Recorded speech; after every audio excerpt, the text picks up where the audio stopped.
വലിയ ഒരു സുനാമി വരുന്ന സമയത്ത് മെർച്ചന്റ് നേവി കപ്പലുകൾ എന്താണ് നടക്കുന്നത്, അവരെന്താണ് ചെയ്യുന്നത്, കടലിനകത്തോട്ട് പോകുമോ അതോ പോർട്ടിൽ തന്നെ കിടക്കുമോ? അപ്പൊ അതിനെപ്പറ്റി ഇന്നത്തെ വീഡിയോയിൽ നമുക്ക് നോക്കാം. അതിനു മുമ്പേ നമ്മുടെ ചാനൽ ഇതുവരെ സബ്സ്ക്രൈബ് ചെയ്തില്ലെങ്കിൽ ജസ്റ്റ് ഒന്ന് സബ്സ്ക്രൈബ് ചെയ്താൽ ലൈക്കും കൂടെ ഒന്ന് തട്ടിവിട്ടേക്ക്. സുനാമി വരുന്നുണ്ട് എന്ന് മുന്നറിയിപ്പ് കിട്ടിയാൽ ഉടൻ തന്നെ കപ്പലുകൾ എല്ലാം, പോർട്ടിൽ കിടക്കുന്ന എല്ലാ കപ്പലുകളും ഉടൻ തന്നെ കടലിനകത്ത് പോകേണ്ടതാണ്.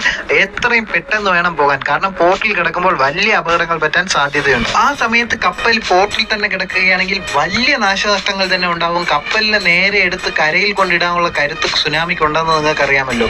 അതുപോലെ തന്നെ കപ്പലിലെ ജീവനക്കാർക്ക് ജീവൻ പോകാൻ വരെ ചാൻസ് ഉണ്ട്. അതുകൊണ്ട് എത്രയും വേഗം തന്നെ കപ്പല് കടലിനുള്ളിലേക്ക് പോകുന്നതാണ് ബെറ്റർ. ഒരു പക്ഷേ ഈ കപ്പലുകൾ പോർട്ടിൽ കിടക്കുന്ന സമയത്ത് സുനാമി വാർണിംഗ് വരികയാണെങ്കിൽ ഈ കപ്പലുകൾ എല്ലാം കൂടെ ചേർന്ന് ഒറ്റയടിക്ക് തന്നെ ഉൾക്കടലിലോട്ട് പോകും. അവിടെയായിരിക്കും കപ്പലിന് സുരക്ഷിതം. കൊടുങ്കാറ്റൊക്കെ വരുന്ന സമയത്ത് പോലും കപ്പലുകൾ കരയ്ക്ക് അടുപ്പിക്കത്തില്ല, ഉൾക്കടലിലേ പോകത്തുള്ളൂ. ഉൾക്കടലിലാണ് സേഫ്. അപ്പൊ ഇതുപോലുള്ള കൂടുതൽ വീഡിയോകൾ കാണാൻ ചാനൽ സബ്സ്ക്രൈബ് ചെയ്യാനും ലൈക്ക് ചെയ്യാനും